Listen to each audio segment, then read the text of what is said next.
지금도 살아 계시면서 우리의 모든 것들을 불꽃 같은 눈으로 감찰하시는 살아계시는 하나님,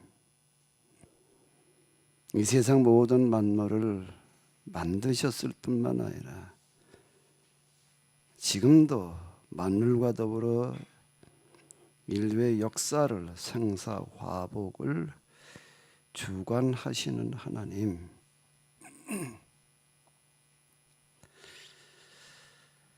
오늘 부족한 저희들이 그 크신 거룩하신 하나님 앞에 감히 나와 예배드릴 수 있도록 이렇게 우리의 마음을, 발걸음을 그래도 여건을 허락해 주셨음을 감사드립니다. 오늘 우리가 드리는 예배가 정말로 우리만 모였다 끝나는 예배가 아니라 하나님께서 기뻐 받으실 만한 예배, 하나님께서 함께 하실 만한 예배가 되게 하여 주시옵소서.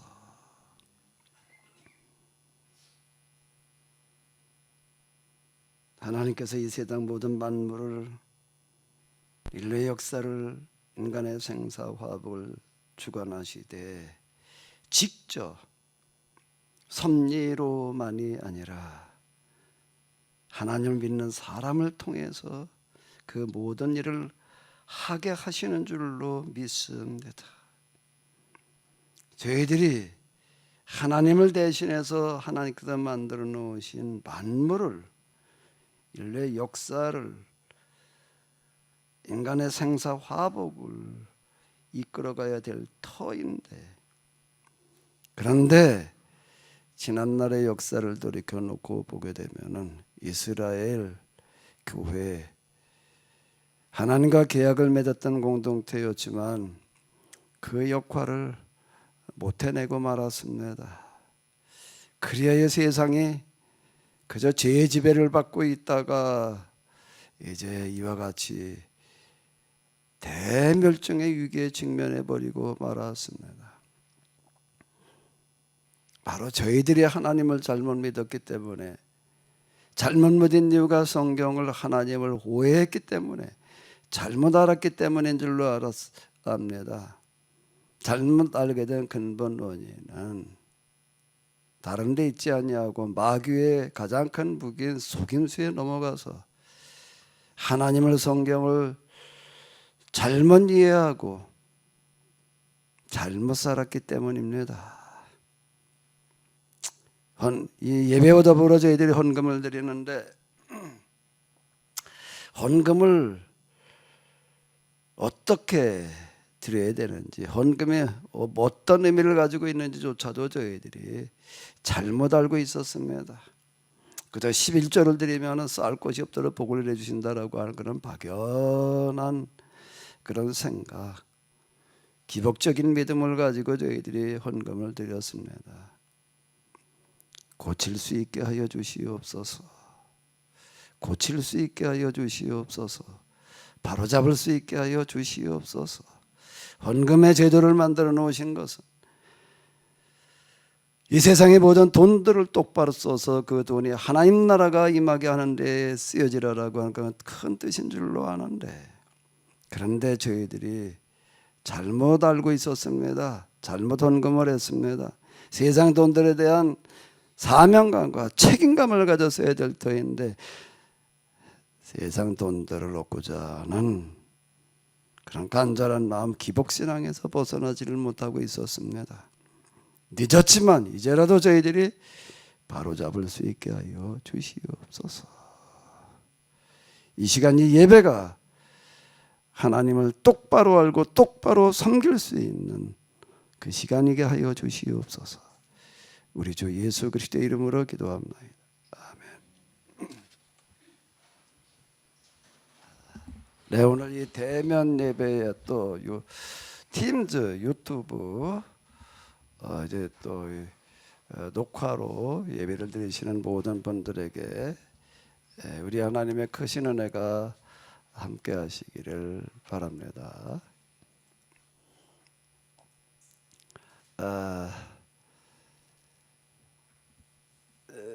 7장 이 요한복음인데요. 7장 2절만 보시도록 하겠습니다. 유대인의 명절인 초막절이 가까운지라. 지난주에 유월절과 초막절을 같이 다 얘기를 하려고 그랬는데 생각은 그렇게 하고 왔는데 하다가 보니까 유월절 얘기하다 그냥 끝나서 이 초막절도 좀 중요한 내용이 들어 있습니다. 그러니까 초막절 설교. 예수님께서 초막절에 무슨 얘기를 하셨을까? 라고 하는 걸 좀 같이 살펴봐야지 될 것 같습니다. 오늘 또 기도를 그냥 엄청 준비를 해서 잘 해주신 우리 우건사님. 원래 다음 지난주였는데 지난주는 뭐가 일이 바빠서 기도 준비할 시간이 없다고 뭐 그래가지고 오늘 했어요. 기도 준비를 얼마나 열심히 했는지 2주 동안을 했는데 어디 마이크 좀 집어봐요. 예수님께서 초막절 때 무슨 말씀을 하시는 거예요?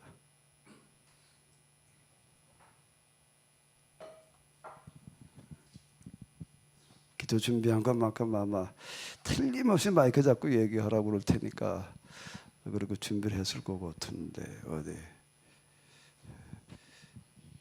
7장의 내용 아니면 초막절 때 예수님께 무슨 말씀하셨느냐가 어려우면 뭘 생각했어요? 어디 이거 읽으면서 한번 읽고 생각은 해봤죠? 뭔 생각을 해봤는지를 먼저 얘기를 해봐요.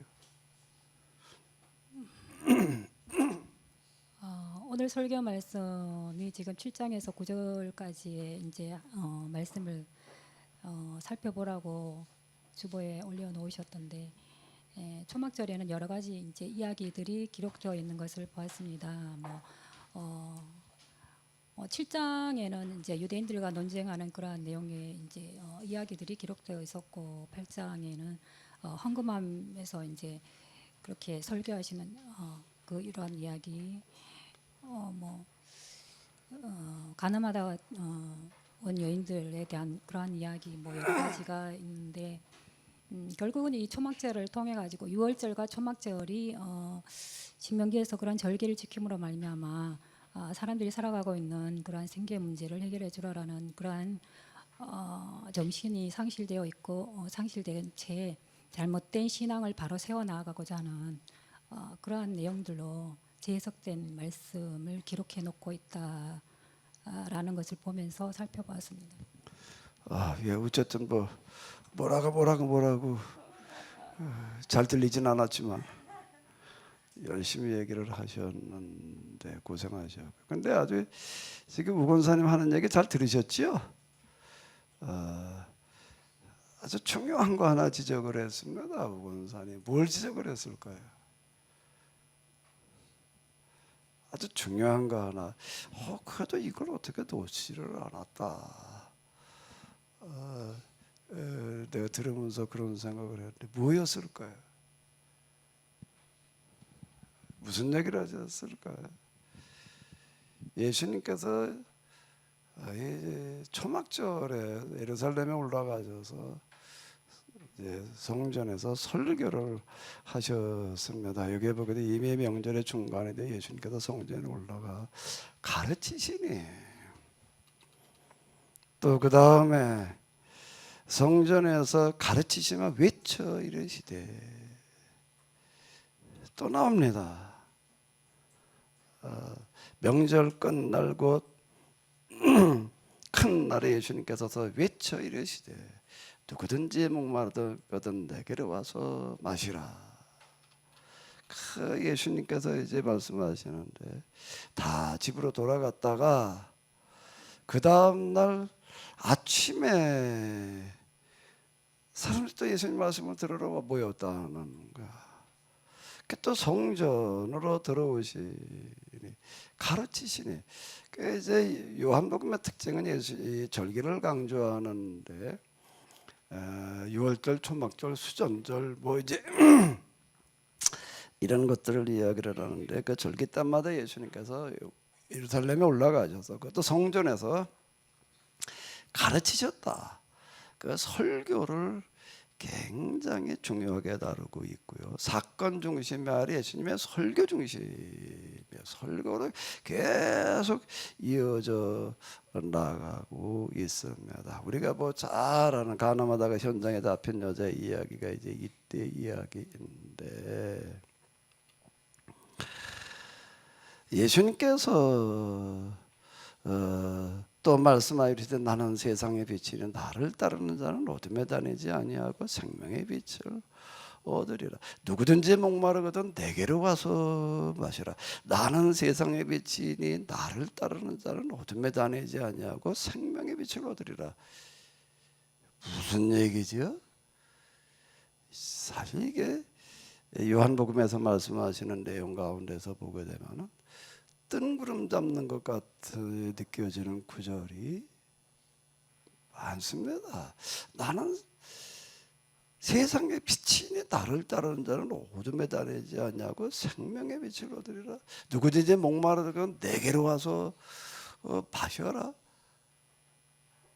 이게 뭐 구체적으로 무언 얘기지 딱 잡히지를 않는 거예요. 구름을 잡아보면 구름이 잡히나? 이게 뭐 그런 얘기들이 수두룩합니다.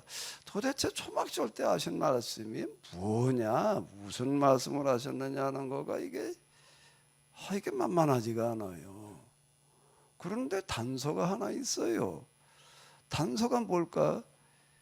초막절 때 예수님께서 성전에 올라가서 성전을 딱 장악하시고 그냥 가르치, 저녁이 되면 사람들이 다 돌아갔다가 아침에 되면 또 나가서 또 가르치고 또 가르치고 이제 이렇게 하셨다는 얘기가 되는 건데, 단서가 이 말씀을 성전에서 가르치실 때 헌금함 앞에서 하셨으나, 그저 딱 그걸 얘기를 해서 내가 놀랐어요. 예수님께서 헌금함 하면서 그 헌금함이라는 거 읽어냈다는 거를 내가 놀랐는데,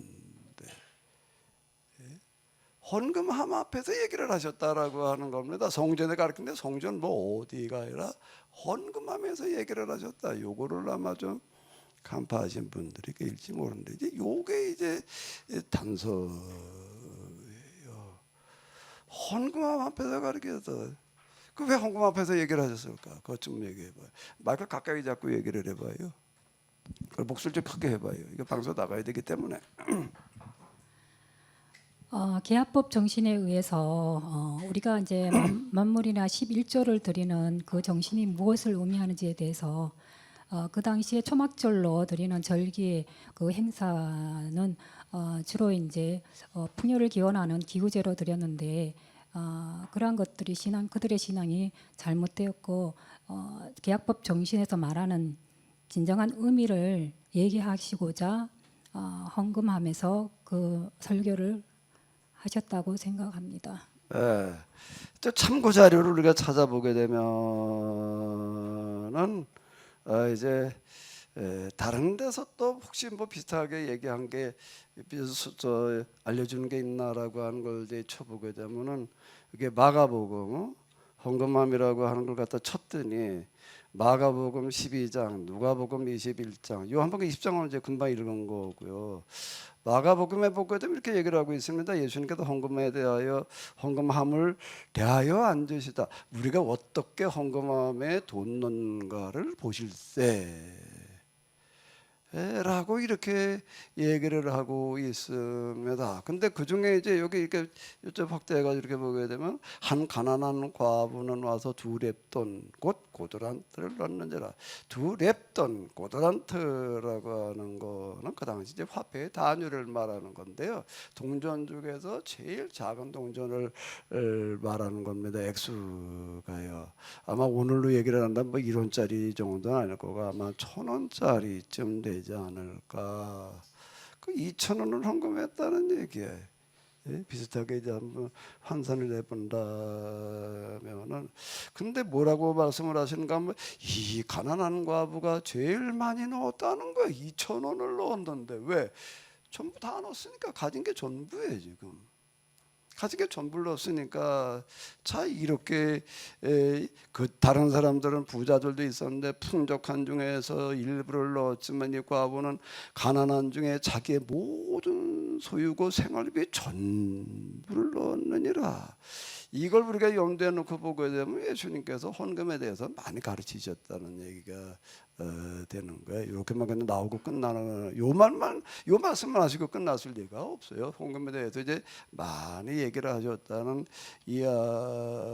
이야기인데 이 말씀은 성전에서 가르칠 때에 헌금함 앞에서 하셨으나 헌금함을 단상으로 삼아가지고 말씀을 했다. 헌금을 가르치셨다는 얘기가 되는 거야. 그러니까 누구든지 목마르다는 것은 내게로 와서 마시라. 그럼 목마르지 아니하라. 나는 세상의 빛이니 누구든지 나를 따르는 자는 어둠에 다니자. 그거 뭐 어떻게 해석해? 무슨 얘기야? 헌금을 가지고 해석해야 된다는 얘기가 되는 거예요. 이게 단서예요. 이걸 이렇게 딱 첫 번째 표죠. 뭐 헌금함 앞에서 하셨으니 이게 우리가 놓치기가 쉽습니다. 이게 그냥 쓱 지나가 버리기 쉬워요. 그럼 뭐 헌금함 그냥 헌금함인가 보다 이제 이렇게 생각이 드는데 그럼 이제 예수님께서 왜 헌금함 앞에서 얘기를 하셨느냐? 그 두 여자가 가난한 여자가 와서 헌금을 했다는 것을 보니까 이스라엘 사람들의 당시는 어떻게 되는가 하면 성전에 들어갈 때 그냥 우리가 교회 오듯이 이렇게 들어가는 데가 아니에요. 딱 줄을 쳐놨습니다. 딱 줄을 쳐놔가지고서 뭐라고 써져 있는가 하면 여기에 이 선을 넘어오면 목을 친다, 죽인다 그렇게 써놓은 데가 있어요. 진짜 죽였습니다. 그만큼 엄청나게 엄격해서 이 선을 넘으면 죽여. 누군가 이방인이에요. 이방인의 손이 있습니다. 이방인은 저 외곽이에요. 이방인은 근데 그 안에까지 들어오면 그건 진짜 죽였습니다. 이 사람들은 성전 모독이라고 그래가지고요. 그 다음엔 뭐가 있나 하면 여자들은 여기까지 들어올 수가 있다. 그 다음에는 또 뭔가 하면 남자들은 여기까지 들어올 수가 있다. 그 다음이 뭔가 하면 거기 이제 제사장들이 들어갈 수 있어요. 제사장들은 성전에 있는 그 안에까지 들어가지만 나머지 사람들은 못 들어가는 거예요. 그럼 성전교회 앞에서 말씀하셨다는 거는 그건 여자들까지 다 들을 수 있게 하셨다는 얘기가 되는 거예요. 목적 중에 하나가 왜 헌금함 앞에서 설교를 하셨을까? 남자들만 놓고 그 넘어가서 남자들만 들었으면 그 남자만 듣는 거예요. 여자들도 들을 수 있게끔 그 헌금하면 또 이제 거기다 여자들까지 올 수 있는 데 넣어가지고서 와서 자유롭게 이제 헌금을 하게끔 하셨는데 헌금하는 거를 자세히 지켜보셨다는 얘기는 헌금을 가르치셨다. 그게 초막절에 관한 이야기는 헌금에 관한 이야기인데 그럼 이렇게만 딱 나와 있고요. 이게 안 나와 있어요. 제일 많이 헌금한 여자는 요즘 우리 돈으로 환산한다면 대략 1,000원짜리 2개는 여자가 제일 많이 했대. 전부를 다 넣었으니까. 제가 목회 40년 지금 은퇴 앞두고 나서 이렇게 내가 이 구절을 가지고 곰곰이 생각하다 보니까는 생활비를 전부 헌금하는 사람이 있었나? 쉽지를 않아요. 저는 저희 어머니가 환갑되시 전에 이제 교회를 나가셨는데 나 지금도 내가 참 이거 다시 생각해봤어요. 우리 어머니가 어떻게 그렇게 하실 수가 있었지 싶은 게 저희 어머니는 문맹자가 되어서 성경을 읽으실 줄을 몰라요. 그 설교 시간에 때 뭐 성경 뭐 찬송가도 그 무곡 찬송가 그냥 겨우 그저 문맹 대치 운동할 때 배우셔가지고서 그것 나 뭐 이렇게 하실까. 근데 뭐 두고다가 은혜를 받아가지고 교회를 나가셨는데 특징 중에 하나가 제가 한국교회 거기서 이제 있을 때 그냥 헌금을 갖다 이렇게 정리하고 이럴 때마다 아주 귀따고 하나가 들은 부담스러운 얘기가 있어요. 그게 뭔가 뭐 제가 헌금하는 거 정리하는 걸 보시면 오셔서 꼭 볼 때마다 그 얘기를 하시는 거예요. 헌금을 말이야 하나님 앞에 나가지고 1,000원짜리를 했다고 그냥 뭐라 그러시는 거예요. 지금 얘기가 한 40년 전, 30몇 년 전, 40년 전에는요. 그때는 1,000원짜리가 그 주일 헌금 주대분 다 1,000원 했어요. 근데 저희 어머니는 꼭 10,000원을 하셔요. 그 저희 집 사람이 이제 월급 받아오게 되면 이제 제일 이제 용돈 좀 한 몇만 원 드린다고요.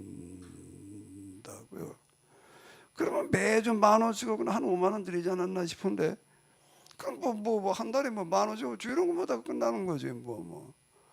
근데 헌금은 아까워지를 않으시는 거예요. 1,000원짜리 하나님 해놔도 헌금을 하냐고.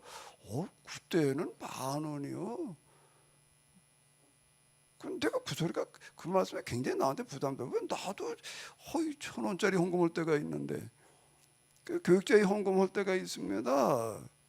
그러면요 이렇게 봐가지고서 제가 교육자 헌금할 때 그때 33, 40여 년 전에 만 원 헌금하는 게 어렵더라고요. 이제 보통 5,000원짜리 가지고 있다 이렇게 하고 뭐지 어떨 때 1,000원짜리 하나님 앞에 헌금이 1,000원짜리가 뭐냐? 그거 나한테 하시는 얘기 같아. 근데 진짜 생활비 전부를 헌금하는 사람을 내가 봤습니다. 정순희 집사님이라고 있었는데요. 뭐가 어떻게 일이 잘 안 돼가지고 그냥 아들들이 몇 대는데 허는 것마다 다 망해가지고 이 할머니가 이제 손주 봐주는 거야. 봐주는데 봐줄 데가 없어가지고서 시흥 뭐 안양 뭐 밀려가지고 제가 살 때 왕곡동이 방값이 제일 싼데 거기가 이제 마지막 마지노선이야. 이제 방 한 칸에 3만 원. 거기 와가지고 손주를 이제 셋을 데리고 있는 거야. 하나는 전매기 그 집에 내가 속회를 드리러 갈 때마다 굉장히 부담스러워요. 속회를 드리면 속회 헌금을 하는데 보통 1,000원짜리 합니다. 그 나는 이제 목사 체면에 1,000원짜리 할 수 없으니까 이제 만 원 이렇게 좀 저는 이제 그렇게 하는데. 이 집사님은요 부시럭부시럭 그냥 미리 준비해놓고 있다 내는 것도 아니야. 꼭 부시럭부시럭 다 주머니 이 주머니 저 주머니 다 젖어가지고서 다 끄집어내놔요. 그냥 꾸깃꾸깃해진 돈을 다 꺼내놓는데 이게 만 원짜리 1,000원짜리 임대로 다 꺼내놓는 거예요. 동전에서 동전까지 꺼내놓아요. 그럼도 거기 이제 애들이 셋이 앉았는데 손주 애들이 그 4학년 애가 수진이라는 애가 있어요. 걔가 좀 똘똘하고 그랬습니다. 딴 애들은 아주 어려가지고 뭔지 못알아. 근데 그 애들도 그러는 거야. 야, 하나님한테 헌금할 땐 인색하면 안 되는 거다. 다 털어놓는 거예요. 그 이제 다 꺼내놓는 거야. 속게 드릴 때마다 이제 그런 식이에요. 자기 집에 가도 목사님 와서 예배 드린다고 다 꺼내놓는 거야. 그 이제 아들 딸이 몇 명 되니까 이제 와가지고서 이제 얼마씩 생활비를 앞시고 두고 가면 이걸 다 털어놓는 거예요. 그건 난 이제 이게 속해드리고 나면 이제 엄청 부담스러워. 이걸 다 끄집어내놨으니 이걸 어떻게 해야 돼? 그래. 그냥 하나님이 또 알아서 해주시겠지. 그 하나님이 하늘에서 어떻게 하셔? 낙하산으로 내려보내시나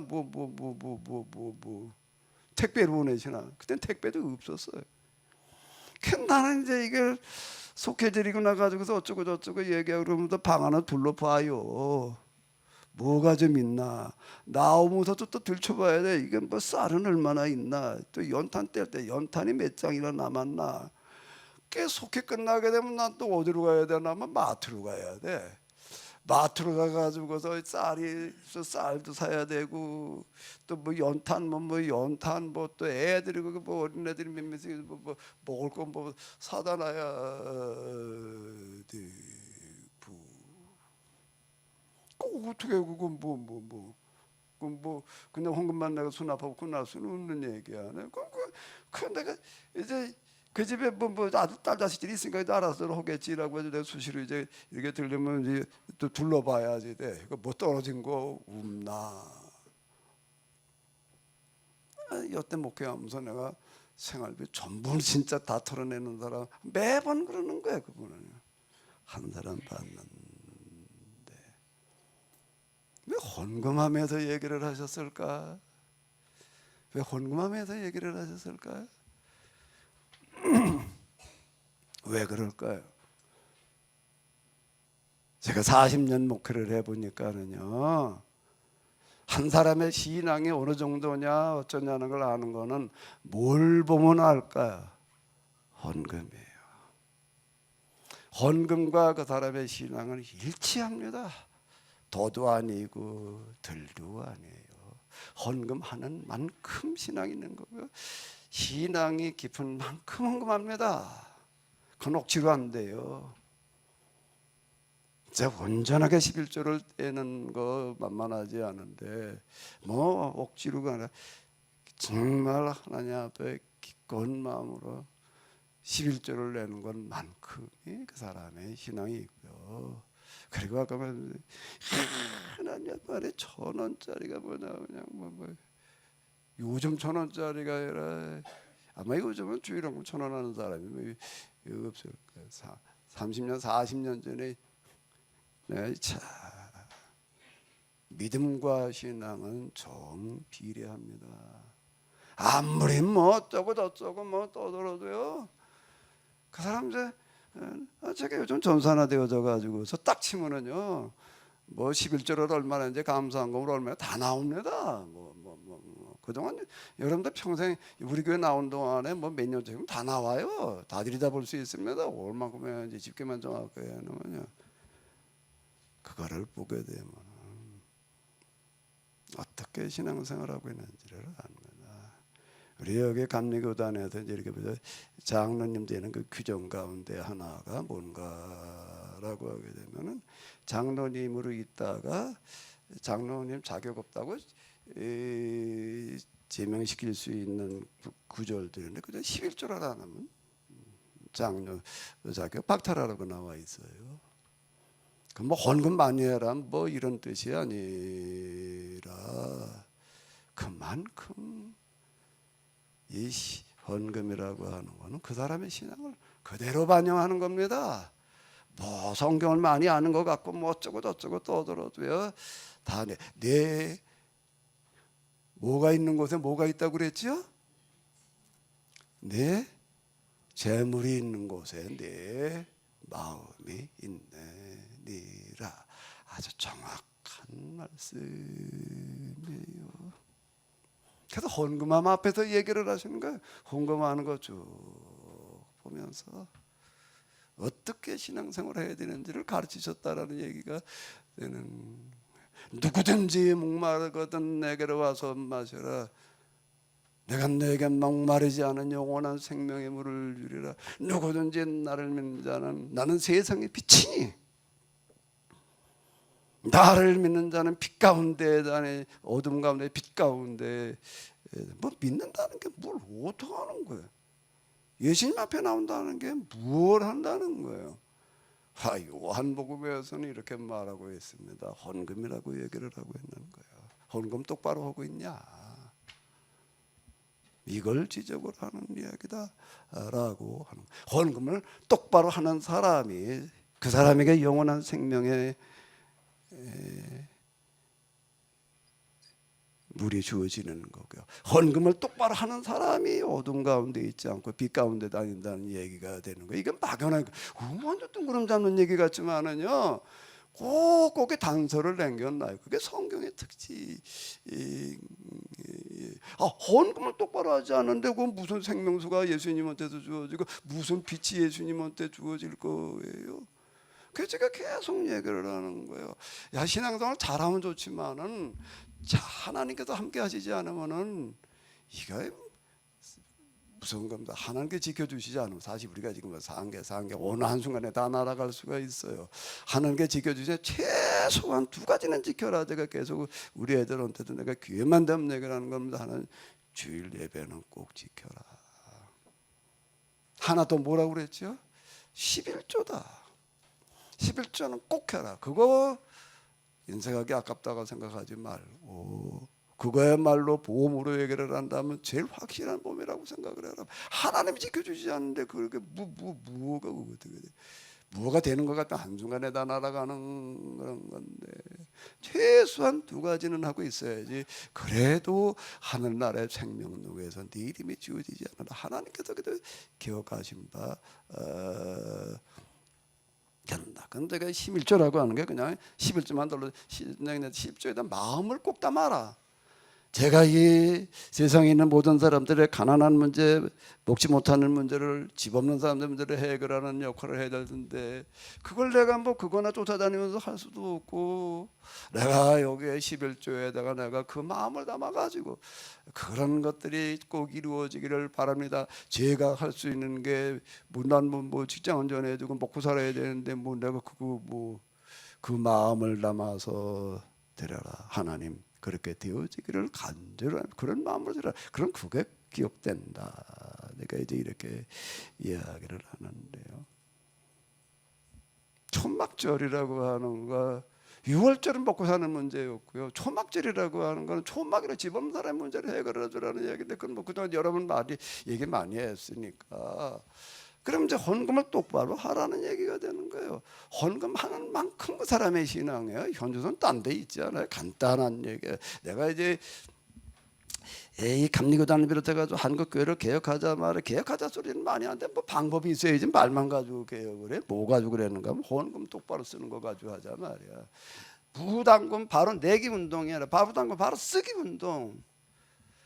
돈을 똑바로 써야 돼. 헌금이라는 걸 아무거나 갖다 막 쓰려고 그러지 말고 똑바로 쓰는 운동을 해야 된다라는 걸 가지고서 제가 우리 지방에서 지금 5천만 원 뭐 기금 만드는 거 뭐 이런 것도 다 그 제가 이제 만들고 그 규약도 내가 다 만들어 놓은 겁니다. 그때 만들어 놨다 이런 건데 이거를 하기 위해서 이걸 전국 교회에다가 이걸 뭘 공문을 보내는데 뭐 웨이프 용지다 뭐라고 써서 보내야 될 일도 안 하고 신문을 만들었어요. 신문을 뭐 출판사에 의뢰를 하니까 뭐 어마어마하게 비용이 들어가야 되고 그 당시에 퍼블리셔라는 프로그램이 있었는데 그걸 구해가지고서 그거 DTP 프로그램에 그걸 또 배우느라고 실험을 해가지고서 신문 크기로 다 편집을 해가지고 을지로 가가지고서 뭐 그거 퍼블리셔 출력해 주는 데는 없다. 을지로니까 딱 한 군데서 그거 많은데 거기 가가지고 필립 출력을 해가지고 어디 인쇄에다 맡겨가지고 이걸 또 인쇄를 해서 가져왔는데 이걸 접어가지고서 뭘 전국교회에 보내려는데 어마어마한 손길이 들어가요. 그건 뭐 업체가 있는데 업체에 맡겨가지고 돈이 많아야 들어. 우리 그때 왕국교회 뭐 교인 몇 명 없을 때 저 평천교회 거기다 얘기를 해서 교인 이제 구워달라고 그래가지고 한 11명 왔던가. 그걸 접어가지고서 군포 쪽에 시작하는 이게 뭐 박수는 뺏게 돈 똑바로 쓰는 거가 신앙생활 똑바로 하는 거고 교회 바꿔 놓는 거다 말이야. 말로 돈이라는 게 중요한 거다. 내가 이제 이렇게 얘기를 했던 건데요. 그럼 이제 오늘은 헌금에 대해서 좀 생각 좀 해보자. 헌금을 똑바로 내라는 거예요. 그 낸 다음에 어떻게 또 써야 돼. 그럼 헌금을 갖다 어디다 어떻게 써야 될까? 헌금을 여기저기 써야 되죠. 헌금을 쓰는데 제일 첫 번째 우선순위가 있습니다. 다른 거 다 지금 이거부터 써야 되는 거예요. 그게 있어요. 뭐예요? 성경에서 얘기하기로는 그 헌금을 가지고 레위 지파 그들의 이제 먹고 사는 문제를 해결해주고 또 혼자의 힘으로 살아갈 수 없는 자들의 문제를 해결해 주라라고 이제 이렇게 기록되어 있는 걸로 알고 있습니다. 가만히 보니까 우리 목사님 대단해. 아니 헌금함이라는 걸 찾아냈다는 것도 그렇고 난 이걸 대답할 거라고 전혀 기대하지 않았는데 기대밖에. 이게 박수 좀 한번 해드려요. 헌금 사용의 1순위는 레위인이에요. 어디 있어요 그 얘기가? 그것도 알려면 난 헌금함을 얘기할 거라고는 난 기대하지를 않았어. 에? 또 헌금 어디서 1순위가 레위인이라고 얘기할 것도 나는 전혀 기대하지를 않았어. 근데 어째 남편은 아직 교회를 못 데리고 왔을까 그래. 놀라운 얘기예요. 헌금 사용의 1순위는 레위인이에요. 제사장 생활비 주는 거예요. 딴 게 아니에요. 이 가난한 자를 위해서 뭐 어쩌고 저쩌고 그 고아하고 과부 얘기만 그건 그 다음 얘기예요. 어디 있어요 그 얘기? 그거 좀 몰라요?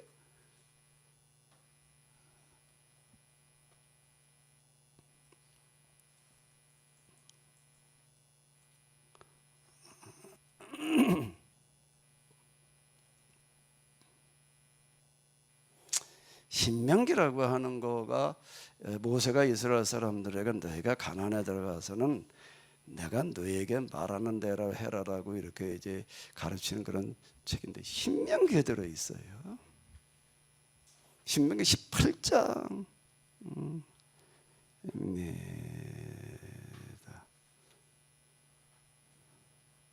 자, 여기 1절로부터 8절까지 또 같이 좀 한번 보세요. 같이 좀 읽어주시기 바랍니다. 그래서 시진아 우건사님이 읽어요.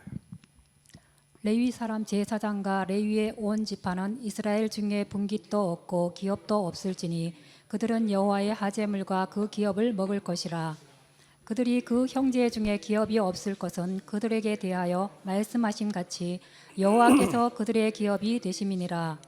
제사장이 백성에게서 받을 음식은 이러하니 곧 그 드리는 제물의 우양을 물론하고 그 앞 넓적다리와 두 볼과 위라 이것을 제사장에게 줄 것이요 또 너의 처음 된 곡식과 포도주와 기름과 너의 처음 깎은 양털을 내가 그에게 줄 것이니 이는 내 하나님 여호와께서 내 모든 지파 중에서 그를 택하여 내시고 그와 그의 자손으로 영영이 여호와의 이름으로 서서 섬기게 하셨음이니라.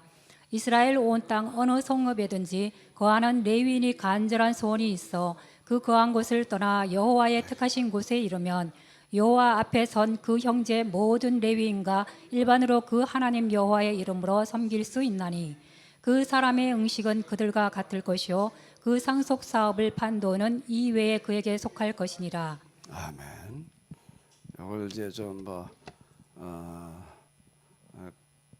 개정 개혁 또 이제 쉽게 이게 좀 보기 위해서 이제 현대어 또 그 다음에 이제 세 번역 이렇게 놓고 이제 좀 아마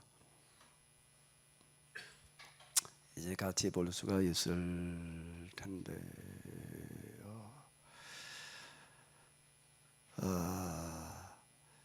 레위인들은 땅을 주지를 않았습니다. 그럼 어떻게 먹고 살라고 얘기를 했는가라고 하게 되면 그들이 그들의 형제 중에서 기업을 가지지 않을 것인 여호와께서 그들의 기업이 되심이라. 여호와께서 그들의 먹고 살 대책이 된다는 겁니다. 기업이 된다는 나의 영원하신 기업, 그 찬송가이지요. 기업 하나님께서 책임져 주신다는 얘기가 되는 겁니다. 레위인들은 하나님께서 어떻게 책임져 주시나? 레위인들은 어떻게 책임져 주셨어요? 레위인들은 어떻게 책임져 주시지요? 하나님 책임져 주시는데 그 하나님 택배로 보내줬나? 아니면 통장에다 입금시켜 주시나? 어떻게 책임을 지신다는 얘기예요. 어떻게 책임지신다는 얘기가 되는 거지요? 자, 이 얘기예요. 이렇게 책임지시겠다는 거야. 자, 한번 다시 읽어봐봐요. 제사장이 백성에게서 받을 몫은 이러하니 곧 그 드리는 제물의 소나 양이나 그 앞다리와 두 볼과 위라 이것을 제사장에게 줄 것이요 또 내가 처음 거둔 곡식과 포도주와 기름과 내가 처음 깎은 양털을 내가 그에게 줄 것이니. 제사를 드리러 가게 되면은 제물을 완전히 태워서 하나님께 드리는 통째로 살라 바치는 제사도 있지만 대부분 이제 기름과 내장 이런 걸 태워서 드리고 나머지 제사 드리는 사람은 도로 돌려줍니다. 돌려준 다음에 어떻게 하라고 여기에 기록되어져 있는가 하게 되면 양이나 소나 이런 걸 제사 드리러 돌려받게 되면 그 중에서 제사장 몫을 먼저 떼라는 거예요. 사무엘서에 보게 되면 이제 엘리에 관한 이야기가 나오는데 거기 이제 그럼 그걸 그 다음에 이스라엘 사람들 어떻게 했느냐는 얘기가 이제 사무엘서에 보게 되면 이제 엘리 아들들의 그런 그 잘못된 행실 이런 것과 더불어 가지고 나오는데. 제사장이 어떤가 하면 제물을 갖다 이렇게 삶게 되면은 제사장 몫을 먼저 떼어야 되는데 여기는 뭐와 뭐를 드려라라고 이렇게 얘기지만 이제 사무엘에서 이렇게 보게 되면 제사장이 그때 원하는 부위를 드리라는 거예요. 그걸 먼저 떼드려라. 이제 이런 얘기가 나옵니다. 뭐 앞다리 뭐저 다른데 레위기라고 하는데 이렇게 보게 되면 이제 갈비 뭐 이제 이렇게 뒷다리 이렇게 나오는데 그게 무슨 얘기가 되는가라고 하게 되면 제사장한테 제일 좋은 부위를 드리라는 거예요. 그 제사장 무슨 제물 가운데 제일 좋은 부위를 그리고 그때 또 제사장이 원하는 부위가 되면 그걸 드려라. 그 다음에 내가 처음 거둔 곡식과 포도주의 기름과 내가 처음 깎은 양털을 내가 그에게 주지. 만물을 누구한테로 가져가야 되는가라고 하게 되면 처음 거둔 곡식이라고 하는 건데 그거는 제사장한테 가져가야 된다는 겁니다. 그 처음 거뒀다 라는 얘기는 무슨 뜻이 되는 거예요? 내가 농사져도 처음 초기를 거두는 것 가운데 제일 좋은 거는 골라가지고 제사장한테 갖다 주어라. 양털을 깎더라도 똑같이 또 그렇게 하라는 겁니다. 그 유모 반유목이었기 때문에 그 양털의 이제 수입이라고 하는 거가 굉장히 큰 수입을 차지하는 건데요. 그 양털을 깎더라도 제일 좋은 부위는 제사장 몫이다. 그 제사장 그 제물을 드려도 제일 좋은 거 곡식을 거둬도 제일 좋은 거 양털을 깎아도 제일 좋고 그 뭐 제일 좋은 걸 드리라는 거 누구한테? 하나님께 드리는 거죠. 하나님께 드리는 게 누구한테 드리는 거예요? 어디다 드려? 하나님께 택배로 다 보낼 거예요? 어떻게 보내요? 내 재물을 천국에 쌓아두래요. 거긴 녹도 쓸지 않는다, 도둑도 들지 않는다. 아니 돈을 재물을 어떻게 천국에 갖다 어떻게 쌓아놓나 그래? 어떻게 쌓아놓나? 이 얘기예요. 제사장에게 드려라. 그게 천국에 쌓는다는 겁니다. 그 내가 지금 거두는 소득 가운데에서 제일 좋은 거는 누구의 몫이다? 제사장 몫이라는 겁니다. 그걸 여호와께서 그들의 기업이 되신다는 거예요. 책임지신다는 얘기가 되는 거예요. 제사장들은 책임지시겠대. 어떻게 책임을 지시나 하면 먹고 사는 문제를 책임을 지시겠대. 여기 이 모세는요 아주 자세하게 얘기를 하고 있습니다. 그 제사장이 이제 지방 성소에 이렇게 쭉 있는데 나는 여기 말고 저쪽 성소에 가서 일하고 싶은데 그럼 보내라는 거예요. 어느 성소에 가서 있을 거냐라고 하는 것도 자유롭게 선택하라라고 하는 거고 거기에 갔을 때에도 똑같이 그렇게 지원을 해야지 된다. 그런데 아주 마지막 구절에는 이렇게 얘기하고 있어요. 여기 한번 읽어봐봐요. 그 사람의 몫은 그들과 같을 것이요 그가 조상에게 판 것은 별도의 소유이니라. 조상의 것을 판 것은 별도의 소유자. 그 사람의 몫이라고 하는 건 원래 제사장과 돌아가야 될 몫을 말하는 것도 돌려줘야 된다는 얘기고 그들도 성소에 있는 제사장들과 똑같이 그들이라는 건 뭔가 난 다른 데 가서 일하고 싶은데라고 했을 때 그 사람들을 말하는 건 똑같이 줘야 된다는 거예요. 그리고 받을 권리가 있다. 그 밖에 자기 재산을 판 돈, 그때는 뭐 어떻게 가지고 있는 돈이 있어요. 이게 이 제사장은 뭐 가중에 먹고 살만하잖아. 그러니까 뭐 안 줘도 돼. 그러지 말라는 얘기예요. 그건 그거고. 이 제사장 그래도 뭐 좀 가진 게 있으니까 우리가 이렇게 안 해줘도 살만하잖아. 그러면 안 된다는 거예요. 아주 이게 구체적으로 얘기를 해놓고 있습니다. 제사장들을 어떻게 이게 신명기의 말씀에 너희가 가나안에 들어가면 이렇게 해라. 이게 헌금궤라는 얘기가 헌금함이라는 얘기가 이 얘기. 내 재물이 있는 곳에 내 마음이 있는 재물 당연히 여러분들 어디다 갖다 금덩어리 파묻어놨다고 생각해봐. 맨날 그거 들이다 뭐 지켜보고 있을 거야. 누가 개갔나 안 개갔나 말이야. 뭐 금고에다 갖다 현금을 넣어놨다고 생각해봐. 늘 신경 쓰이지. 내 재물을 하늘에 쌓아두라는 얘기. 하늘 어디다 쌓아두라는 얘기예요. 제사장들이 이렇게 대접하라는 얘기를 하늘에 쌓아두라는 얘기예요. 이게 그게 율법 계약법이라는 걸 염두에 두면서 해석하잖아. 무슨 얘기인지 이렇게 하는 거가 누구든지 목마르거든 내게로 와라 말이야. 내가 너에게 영원한 생수를 주리라. 나를 믿는 자는 나는 세상의 빛이니 나를 따르는 자는 어둠 가운데 있지 아니하고 빛 가운데 있으리라. 한국 예수님을 따른다는 게 뭘 어떻게 한다는 거야. 예수님께 나간다는 게 뭘 어떻게 하라는 거야. 헌금궤 앞에서 하시는 얘기예요. 이렇게 하라는 거예요. 그 사람에게 영원한 생수가 주어지는 거고 그 사람에게 밝은 빛이 주어지는 거지. 이걸 빼놓고 나가지고 어디 가가지고서 뭘 가지고 하나님을 섬기겠다는 거예요. 그 헌금이라고 하는 건 그만큼 이게 중요한 거라고 하는 거예요. 헌금 사용의 1순위가 뭐라고요? 제사장, 설교자예요. 교회 목사님이에요. 딴 건 뭐 우리가 딴 데 쓰고 나서 남으면 말이 안 되는 얘기야. 그거보다 불신앙적인 얘기는 없는 거예요. 성경 우리가 지금 어떻게 알아야 되느냐? 하나님을 어떻게 섬겨야 되느냐? 이런 거는 신앙까지 갈 것도 없습니다. 상식이에요. 상식. 우리가 어떻게 해야 되느냐라는 윤리와 도덕 지침을 얘기하는 세계에서 제일 유명한 종교 사상의 논어 유교라고 하는 겁니다. 유교는 도덕이에요. 윤리 도덕을 가르치는 건데 사람이 어떻게 살아가야 되느냐는 걸 가지고 얘기를 하는 건데 거기도 또 뭐라고 얘기를 하냐면 똑같이 얘기를 해요. 뭐라고 얘기를 하냐면 다 아는 거예요. 군사부 일체라는 겁니다. 군사부 일체라는 말은 들어봤지요? 군이 뭐예요? 군이 뭐죠? 임금을 말하는 거예요. 통치자를 말하는 거예요. 사는 뭘 말하는 거예요? 사돈을 말하나? 스승사자예요. 부는 누굴 말하나? 부모를 말하는 거예요.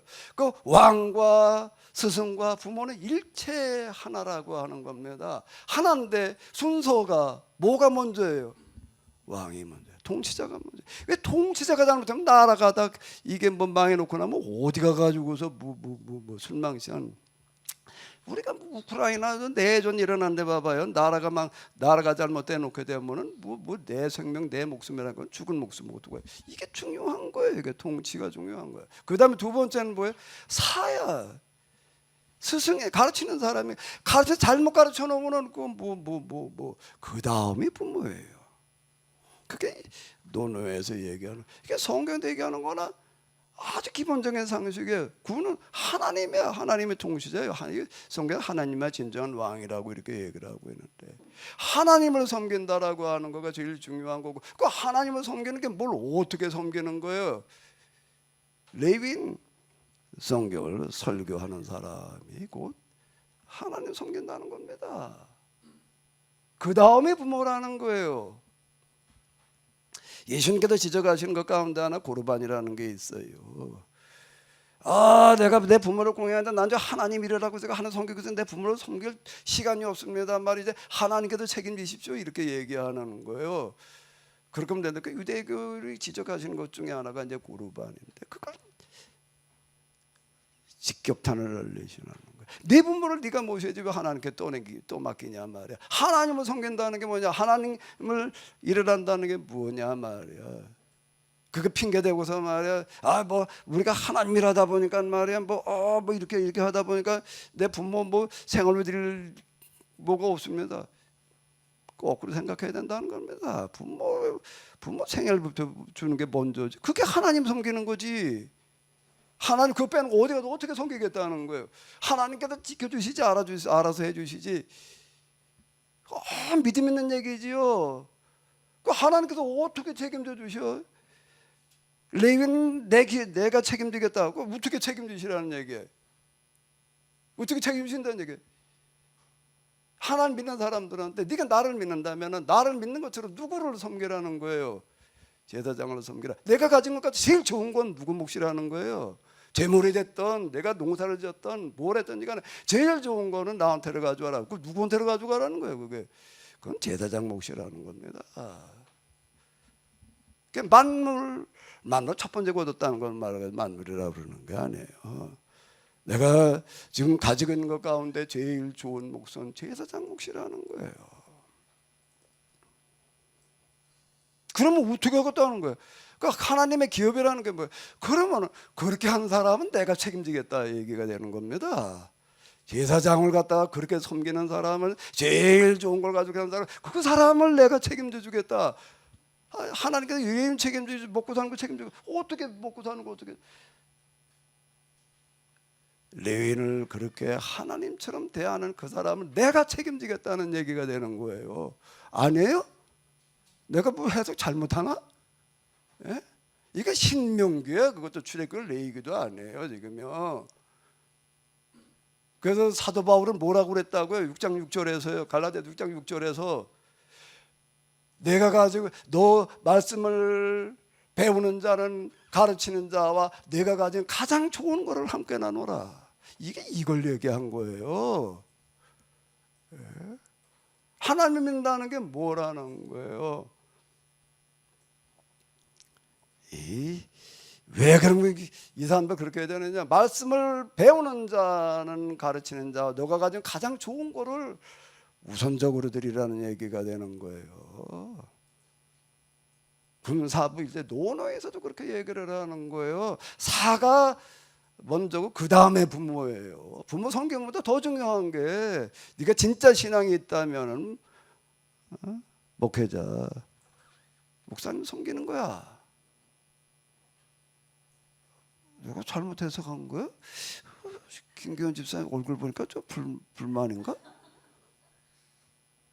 에? 내가 잘못 얘기한 거야? 뭐 어떻다고? 맞는 거 같아? 아니 이치로 한번 생각을 해봐. 그럼 왜 하나님 그 다음이 제사장일까? 이 사람이 뭘 하는 사람이 하나님의 말씀을 가르치기 때문에 그러는 거예요. 가르치는 게 잘못되면 다 망하는 거예요. 이거보다 더 중요한 거는 거예요. 내가 합일기를 쓰면서 설교가 잘못되면은 설교하는 그 사람만의 문제가 아니라 그 시대가 망한단 말이에요. 그거는 전문가들이 하는 얘기예요. 내가 하는 얘기가 아니라요. 내가 합일기에서도 그 말을 내가 눈에 강조해 놨지만은 제사장도 관련된 부분을 얘기를 하도 그랬지만은요.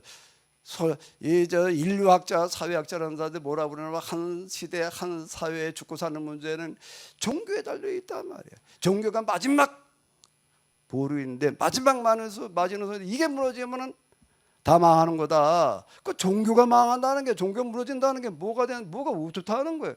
종교의 가르침이 잘못되면 망한 거라고 하는 거예요.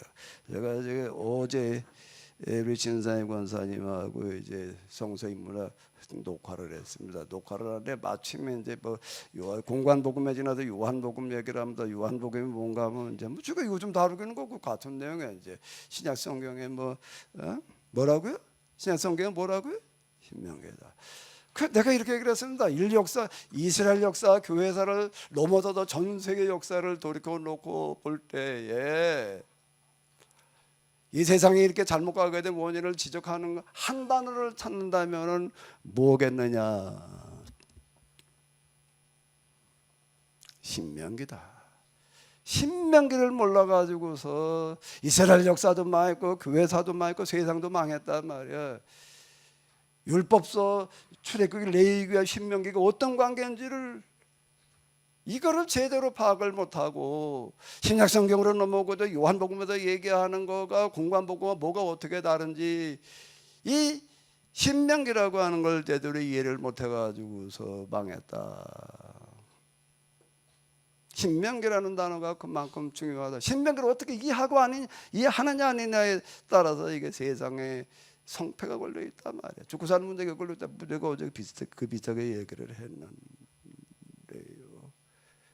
신명기에서는 뭐라고 얘기를 하는가 하면 너희는 가나안에 들어가면 성전 지어놓고 제사 드리려고 그러지 마라. 절기를 똑바로 드려라. 헌금을 똑바로 해라. 만론과 11조 이걸 가지고 얘기를 하고 있다. 근데 인류 역사를 보게 되면 맨날 그냥 어느 정도 성전 지어놓고 제사 드리는 거 예배 드리는 걸로다가 하나님 성경을 다 망한 거다 말이야. 그게 신명기를 몰라서 그런 거다라고 내가 이제 그렇게 얘기를 했는데요. 그런데 안타까운 건 구약의 신명기가 그 이전에 얘기들과 뭐가 어떻게 다른지를 얘기하는 사람이 없고, 신약으로 넘어가도 요한복음이라는 거가 또 신약 성경의 신명기 같다고 얘기하는 사람이 아직 없어. 이게 그러니 세상이 이 모양이다 말이야. 성경을 똑바로 가르치지 않으면 야, 네가 가지고 있는 가운데 제일 좋은 거 그건 제사장한테 갖다 줘, 목사님한테 갖다 줘. 이게 야, 그건 뭐 제사는 목사님 헐만원해라고 생각될지 모르지만 이거만큼 부담스러운 얘기가 없어요. 난 이게 내가 하나님 대접을 받으면 어떻게 돼? 하나님 역할을 해야 될 판인데, 참.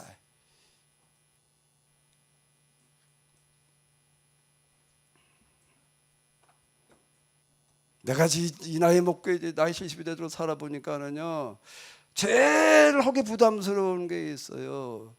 제일 이거는 피하고 싶은 게 있어요. 뭘까요? 목사야.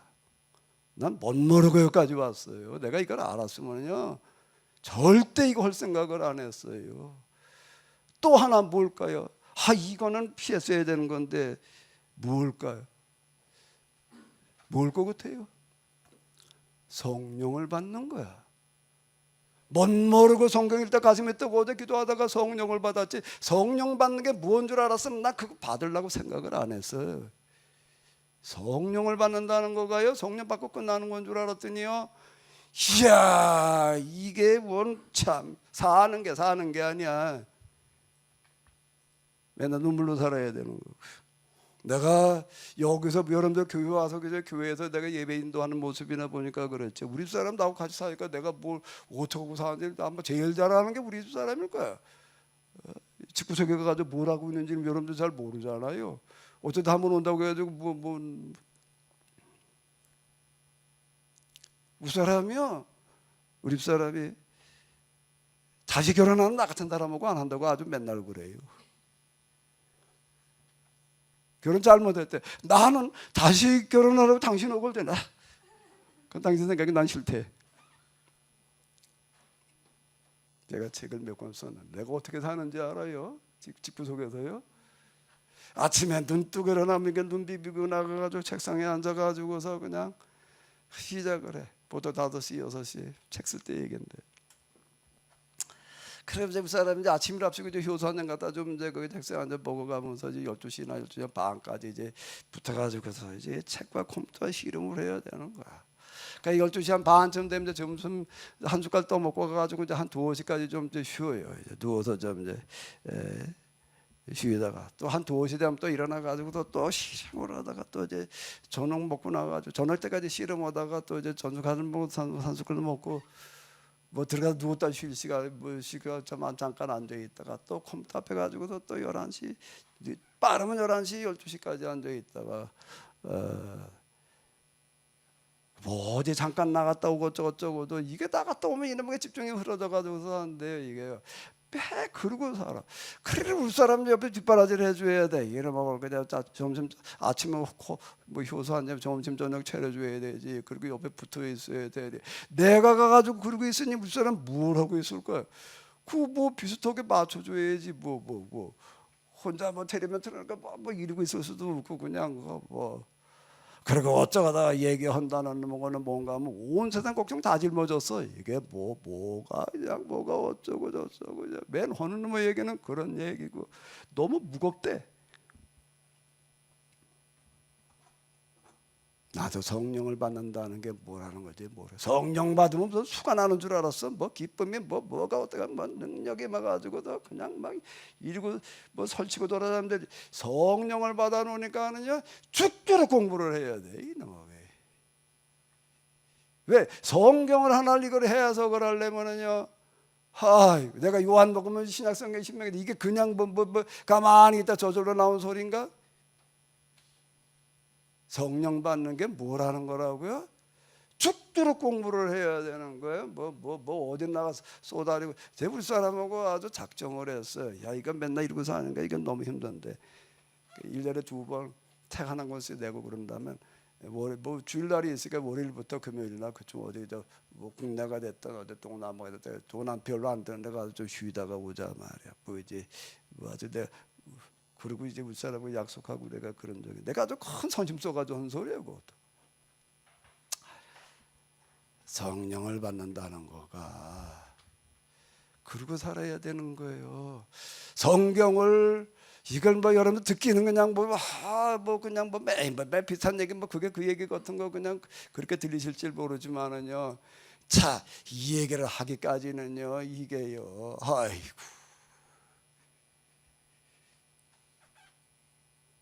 하나님의 말씀을 성경을 해석한다네 하나님을 말한다네 이게 잘못 말해놓으면 이게 뭐 어떻게 이게 그냥 그걸 어떻게 똑바로 축제로 공부하지 않으면 이게 성령을 받는 게 뭐라는 거라고요? 나는 공부 아유 힘들어. 나는 공부보단 일이 편해.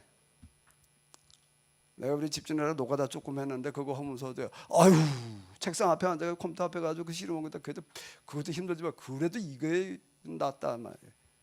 원 머리를 줬지 않으니까 또 그렇죠. 이걸 똑바로 해야 되려니 말이에요. 이걸 원 정말 또 생각해보고 또 검토해보고 또 확인해보고 이렇게 말해도 되나 이게 진짜 맞는 소린가 말이에요. 이걸 맨날 그러고 살다가 보니까 이제 직업병이 생겼어 이제 이게. 그래가지고 잘나고 누워 있어도 그냥 생각에 끙기질하죠. 계속 이어져가지고 이제 잠을 못 자가지고 그냥 아유 이게 뭐 도대체가 사람이 사는 게 아니야 이게 야 그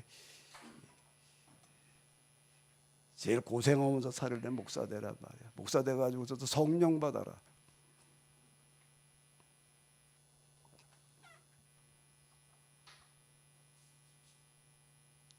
레위인이 된다는 게 제사장이 된다는 게 설거자가 된다는 게 그렇게 내가 경험하는 바에는 간단한 얘기가 아니에요. 그럼 듣는 사람들은 어떻게 해야 된다는 거예요? 그 말씀을 하나님의 말씀을 받아들여 그 말씀을 하나님의 말씀을 받으면 그 다음 어떡하라고? 그럼 뭐 그냥 아멘하고 그냥 음하고 끝나나? 내가 가지고 있는 것 가운데서 가장 좋은 건 설거자에게 드려라. 목사님에게 드려라 해요. 그게 하나님을 섬기는 거예요. 그걸 유교에서는 뭐라 그런다고? 성경이나 그러지 말아요. 목사 그렇게 해석해요. 성경에도 유교는 뭐라 그런다고요? 군사부 순서가 군이고 통치고 두 번째가 가르치고 그 다음에 부모예요. 한번 스스로 생각해봐요. 그동안 내가 세년 야 이것만 나 교회 몇십 년 평생 다녔는데 말이야. 그래도 지금 그래도 뭐 집사가 권사가 뭐 장로가 어쩌고 저쩌고인데 그거 어떻게 했나 어디 한번 생각해봐요. 내가 그래도 교회 생활을 하나님께서 좀 바로 섬긴 거야?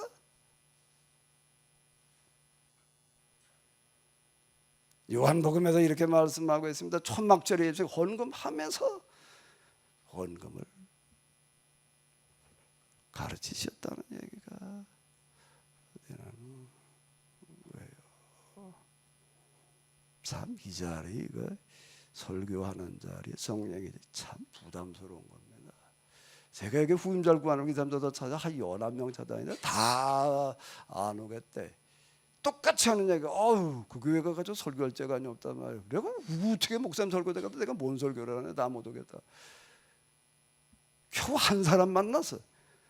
이 목사님 박수 좀 한번 해줘요. 난 뭔 생각을 하는지 난 내가 뭔 생각으로 하는지 내가 좀 묻고 싶어. 제대로 알고 왔는지 못 모르고 왔는지 잘 모르겠는데 참 진자리 아니에요. 이거는 이게 제일 좋은 걸 뭐 제사장한테 갖다 주려니까 부담스럽다라고 생각하지 저 제사장 입장에서 반대 설교자 입장에서 한번 생각해봐. 이보다 부담스러운 것들 없는 거예요. 정말 평생은 눈물로 살아야 되는 거고 기도로 살아야 되는 거고 이게 뭘 어떻게 해야 된다고 이 목사님? 쭉쭉 공부해야 되는 거예요. 그냥 설교 사람들 내가 성경 얘기가 뭐 쉽게 그냥 또 거미똥꾸냐 고무줄 나오지 그냥 저절로 나오는 줄 알아 그냥. 그리고 그냥 주르르 얘기하 그렇게 되기까지가 이게 그냥 되는 거예요. 그게 그냥이라는 뭐가 세상에 어디 있어요 이게요. 우리 사람 나 같은 사람은 절대 다시 결혼 안 한대. 뒤어가지고. 그러니까 뭘 어떻게 해야 되느냐, 교회 생활이라고. 제가 뭐 은퇴를 앞두다 보니 은퇴비 가지고 뭐 이런저런 얘기도 하고 고민들이 많으신 것 같은데요. 좀 시간 좀 지난 얘기인데, 강남의 어떤 교회에 이제 어느 목사님이 이제 은퇴를 하시는데, 그 목사님이 이제 강남에서 개척을 해가지고서 그래도 꽤 큰 교회를 만들어 놨습니다. 그래서 은퇴를 하는데, 은퇴하는데 뭐 매스컴에서 또 들어가지고 뭐 그냥 뭐 말이 많아요. 말이 많은 게 뭔가 이 목사님 은퇴하면서 이제 10억을 챙겨가지고 나간다는 거예요. 10억을 가지고 뭐 은퇴비를 받아가지고도 뭐 어떡하려고 그런다 어쩌고 저쩌고 매스컴에도 가지고 그냥 얘기가 많아요. 다 이제 비난 일색에 말이 목사님 말은 되면서 10억씩 받아가지고 나가려고 그런다고 그러고 난리들 치고 그러고 있더라고요. 그게 어떻게 언론에 나왔을까? 언론에도 그걸 알고 그 교회가 그 목사님 은퇴한다는 걸 어떻게 알고, 은퇴비 10억 받아가지고 나간다는 걸 어떻게 알아?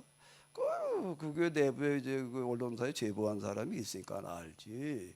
우리 교회가 지금 이러고 있단 말이야. 목사님 은퇴하면서 뭐 10억을 은퇴비를 가지고 나가려고 그런다고 그래가지고 그거 가지고 또 그러다 그뭐권 하나 잘 잡았다 그러고 뭐 말이야 맨날 뭐 사랑으로 외치고 뭐 어쩌건 목사님이 말이야 은퇴하면서 돈을 챙겨 나가려고 하고 그러는데 이게 떠들어대고 그러는데 그걸 보면서요. 자, 이런 참 정신 나간 뭐 말들이 있나 말이야. 그 목사님은요 강남에도 개척을 해가지고서 그래도 꽤 큰 교회 하나 만들어 놓는데, 제가 얼마 전에 어떤 목사님 뭐 개척을 하는데 그 격려사를 하라고 그러나 뭐를 하다가 축사하는 어떤 목사님이 나와가지고 하는 얘기가, 나도 교회 개척을 해가지고서 여기까지 왔는데 교회 개척해가지고 내가 똥을 2가지 똥을 쌌는데 첫 번째는 피똥을 쌌다. 피똥만 싼 게 아니라 죽을 똥을 쌌다 말해. 내가 몇 번 포기하려고 여기까지 왔다. 그럼 거기 어디서 개척을 했는데도 그런 소리 하더라고요. 강남에서 교회를 시작을 해가지고서 그래도 웬만큼 큰 교회 하나 만들어 놓는다는 게, 그건 뭐 보는 사람들은 말이야 큰 교회가 뭐 어쩌고 저쩌고 비난하기 쉽지만은요, 아이고 참 모르면 쉽게 말하는 거고요. 그걸 알고 나면은요, 경외감부터 나오는 건데, 자, 이 목사님이 그럼 얼마나 이게 피눈물을 흘려가지고 여기까지 왔을까? 혼실의 힘을 다하지 않으면 안 되는 게 목표예요. 대충 와가지고 되는 줄 알아요. 제가 언제 한번 어디 갔나 하면 청소년 애들 집회를 하는데, 뭔 집회인가 하게 되면 목사님네 애들만 데려다 놓고 여름에 그 방학 때 뭐 하는 데가 있더라고요. 그 목사님네 애들만 이제 청소년을 받아놓고 뭘 하는데, 목사님네 애들은 어떨까 하고 봤더니 이게 뭐 완전 그냥 사고 뭉치들이야. 문제 한복판이야. 뭐 일반 애들하고는 비교가 안 될 만큼 그래. 그걸 보면 한이말에 목사님 애들이 어떻게 저렇게 그냥 다 문제 아들이야. 당연히 그렇게 생각을 하겠죠. 근데 걔들대로 보면 할 말이 많아요.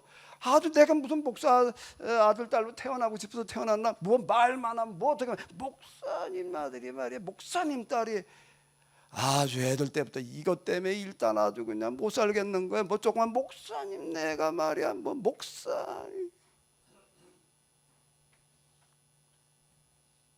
하나같이 그 소리 해야 돼. 내가 뭐 문제가 있어가지고 뭐 이게 뭐 목사님 빚으로 뭐 행동을 하니 말이야. 이걸 뭐 그게 어떻게 애들이 감당이 돼요? 또 엄마 아버지는 뭐 집에 와보면은 뭐 엄마 아버지 맨날 뭐 무슨 뭘 하러 가야 돼, 뭘 하지, 신방 교회가 하나 되려면 이런 뭐 신방이라고 하는 건 그건 뭐 아주 매일 신방이다. 신방이라고 하는 건 혼자 가지 못합니다. 그건 뭐 목사 사모가 같이 안 하면 안 가면 안 되는 게 신방이에요. 거기 뭐 신방하는데 여자들도 있고 뭐 그러고 앉고 뭐 그냥 가서 뭐 엄마 아빠 맨날 신방이니 뭐저 집에 와보면 그냥 뭐 자기들 챙겨줄 시간도 없고 그리고 밤중에 들어오고 뭐 새벽에 나가가지고서 또 불만이 많아요. 개 목사님들 가운데도 은퇴 되게 되면 후회하는 것 중에 하나가 아유 내가 좀 가정을 챙겼어야 되는데 말이야 우리 애들을 좀 돌봤어야 돼. 피눈물을 토해요. 그건 뭐 하나님 일을 해야 된다라고 말해 이러고 쫓아다니다가 그냥 애들이고 뭐고 다 엉망돼 버리고 말이야 그 목사님은 사택에 살게 돼 있어요. 사택에 살다가 이제 은퇴를 해야 돼. 그 어떻게 해야 돼 그래? 그 목회하면서 뭐 노후대책 세워놓나? 요즘은 뭐 어쩌고 저쩌고 우리 제 세대만 하더라도 노후대책이라고 그 믿음 없는 소리였죠. 하나님께 책임져 주시지 말이야. 무슨 노후대책을 신경 써 그러고 살았다고요. 그 지금 은퇴를 해야 돼. 그러면 어떻게 해야 되나? 교회에서 나갈 어디가 살 전세가 됐든 뭐든지 하나 마련을 해놔야 될 거 아니에요. 그 목사님 그때부터 나가가지고서 집장만 해서 살아라 그래야 되나?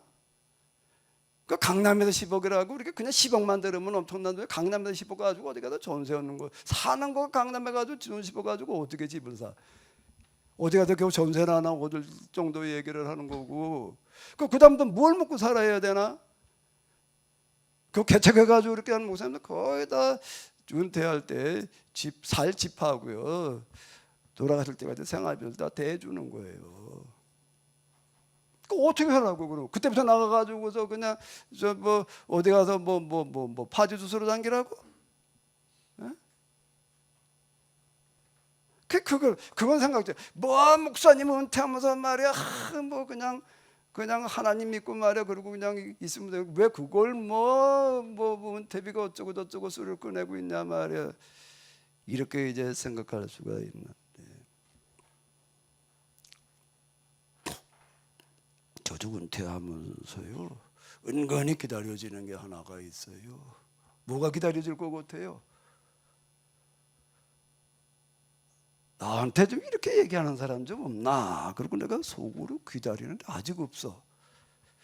목사님과도 케네스 메시지를 가지고 동안에 말을 그렇게 그냥 뭐 비움 뭐 얘기를 많이 하셨는데 목사님 은퇴하시면서 뭐 은퇴 저쩌고 얘기를 꺼내지 말고 그냥 깨끗하게 끝내요.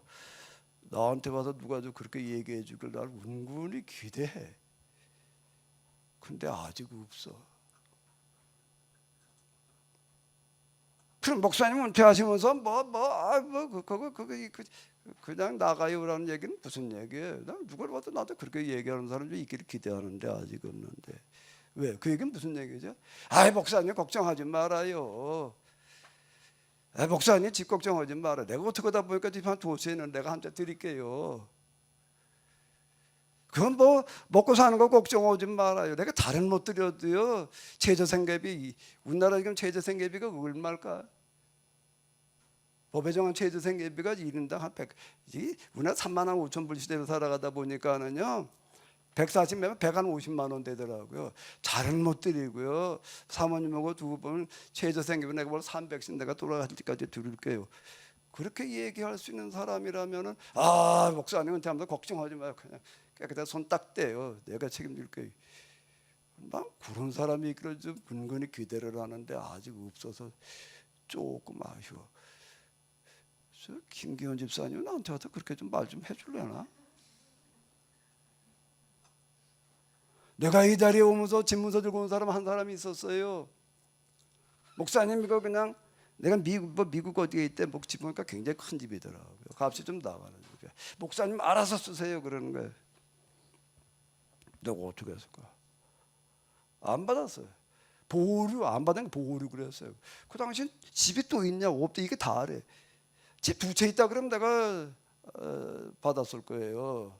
그러면 한참 내가 알아서 쓰겠다 하나님 위해서. 근데 그거 하나밖에 없대. 그거 무조건 세나가도 세로 살고 있대. 그 당시 어떻게 먹고 살 거냐? 까짓거 뭐 어디가 노수하고 살자지 어떻게 할 거래? 그 당시에 죽을 때까지 그 세 가지고 살다가 죽을 때쯤 되걸라 그때 가서 다시 생각해봐라. 그래도 마음에 변하지 않걸라 그때 와라 그랬는데 아직 안 오고 있어요. 누군가가 나에게 와가지고 목사님 그래서 40년 목회하다가 그만두셨는데 그냥 깨끗하게 딱 나오세요.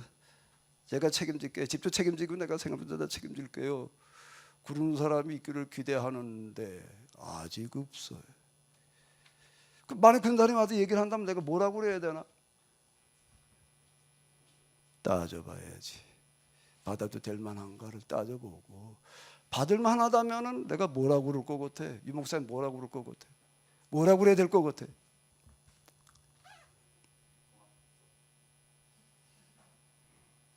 내가 받기는 받겠는데 어떻게 받겠다? 이렇게 직접 받는 거 아니라 그거를 돌려서 교회에다가 맡겨라. 기명이든 부기명이든 교회에다 헌금을 하라. 교회를 통해서 내가 받겠다. 왜? 가톨릭은 어떻게 하고 있는가라고 하게 되면 평생 송직자로 있던 사람은 교단에서 책임집니다. 집도 그렇고 먹고 사는 거 죽을 때까지 장례 다 책임져요. 그 어떻게든 그러냐고요. 그렇죠. 가톨릭이라고 독특한 제도 때문에 그런데 거기나 각 성당에서 헌금 나오면 다 본부로 올립니다. 각 성당의 운영을 개교에서 재정을 알아서 하는 게 본부에서 되고 거기도 다 책임지는 거예요. 근데 개신교는 그런 게 없어요. 그러니까 누가 책임져야 되느냐? 그 교회에서 있다가 은퇴하는 목사님 그 교회도 책임져야 되는 거예요. 아니 그걸 안 하겠다 그러면 어떡하라고 그러면 한번 생각을 해봐봐요. 나가도 그다 뭐 어떡하라고? 하나님 믿으면 되지 말이야. 하나님께서 내가 레위인 제단들의 기업인데 그 기업이 누굴 통해서라는 기업이에요. 사도 바울이 뭐라고 그랬다고요? 갈라디아서 6장 6절에서요. 가르침을 받는 자는 교회 안에서 가르친 자와 내가 가지고 있는 가장 좋은 것을 같이 나누라 말이에요. 그게 믿음이에요. 그게 누구든지 목마르든 내 곁에 와서 생수를 마시라는 말씀이에요. 나는 세상의 빛이니 뭐 빛이 어떻다는 게 뭐가 빛이라는 거예요. 내가 설교자를 목회자를 그렇게 대접을 해라. 그래서 그 사람으로 하여금 딴소리 못하게 하고 정말로 제대로 된 하나님의 말씀을 말하게 해라. 그리고 너는 헌금이나 그렇게 한다고 목사님 그렇게 대접이나 한다고 다가 그렇게 대접하라는 말씀 속에는 뭐가 들어있는 거예요?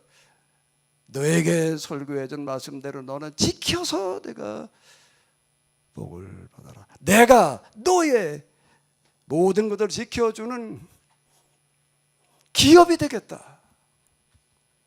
그게 복받는 길이라는 거예요. 아니? 목사님 말고 앞두고 그냥 대접 잘해달라고 하는 소리로 들려요? 이 소리가요? 어떻게 하다 보니까 연복회라고 하는 게 나와가지고 이 조장님은 요한복음 가지고 그냥 마무리 좀 줘달라고 근데 유월절에 먹고 사는 문제 해결해 주라는 거예요. 그게 성만찬이라는 거예요. 초막절이라는 게 뭐가 초막절이에요? 초막절날 뭘 어떻게 하라고요? 요한은 말하는 겁니다. 다시 해석해 놓는 거예요. 헌금 똑바로 해라. 헌금 사용의 1순위는 목회자예요. 목사님 말하는데 아무도 제대로 진짜 헌금하는 사람은 그런 말 안 해요. 11조도 제대로 안 하던 사람이란 말이에요. 목사님 뭐 어쩌고 저쩌고 뭐 이걸 뭐 드려야 되냐 말아야 되냐 이러고 떠들고 앉는 거지요. 이건 우리가 형편대로는 재정되면 드리는 거고 어디 그런 게 있어요? 어디 그런 게 그렇게 생각해도 되는 거예요? 하나님 믿는다는 게 뭘 하는 거예요? 신명기에서 아주 못 박아놓는 거예요. 그 목사님 뭘 알아요? 그래도 살만한데 우리가 그딴 소리 하지 말아라 말이야. 제가 드레스디아스를 갔는데요. 어떤 장로님이 나와가지고 렉처 디비나를 하는데 울면서 얘기를 하는 거야. 자기가 교회에서 장로고 재정부장을 맡아가지고 오래 했는데 어떤 목사님이 와가지고도 부흥회를 하면서 뭐라고 이야기를 하냐면 여러분들 신앙을 똑바로 하려면 여러분들 교회에서 나온 헌금 다 갖다 목사님 드려라. 이래가지고 재정부장으로서 맨날 헌금 나온 대로 다 갖다 목사님 갖다 드렸대 그냥. 글쎄 뭐 속으로 그냥 늘 불만이 많았단 말이에요. 헌금 나오고 왜 다 목사님들이요? 그래. 아, 4립이나 좀 드리면 되는 거지. 그걸 뭐 다 갖다 드리라고 그러냐 말이야. 그 주의 종의 말씀 순종해야 된다고 하긴 했는데 늘 그렇게 생각하는데 어느 날 어떻게도 알게 되는데 그 목사님 그 돈 갖다 어떻게 쓰나 그러고 봤더니 자 우리가 교회에서 뭐 어쩌고 저쩌고 쓴가 보다 정말 그걸 갖다가 너무나도 좀 우리는 생각하지 못한 방식으로 아주 똑바로 쓰고 그 울면서 고백을 하고 있더라고요.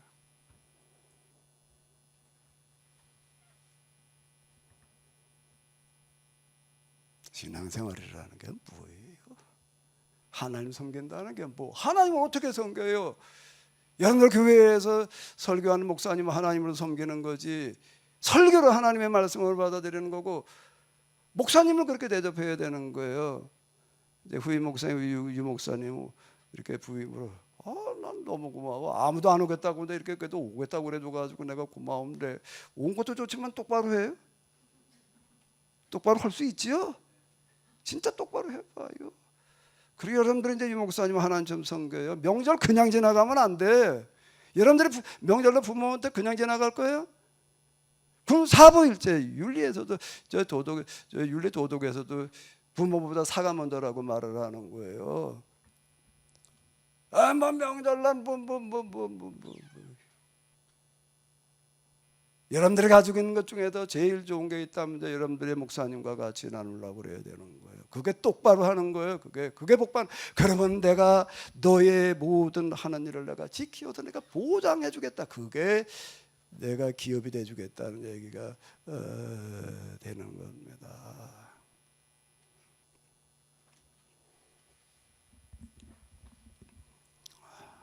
뭐 지금 시간이 갔으니까 좀 할 얘기는 또 많은데요.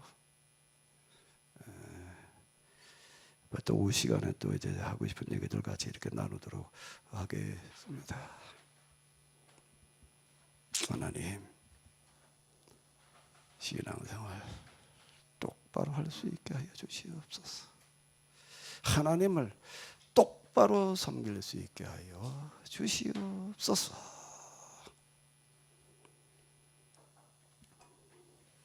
우리 주 예수 그리스도의 이름으로 기도합니다. 아멘. 하늘에 계신 우리 아버지여, 이름이 거룩히 여김을 받으시오며 나라의 마음심이 뜻이 하늘에서 이룬 것 같이 땅에서도 이루어지이다.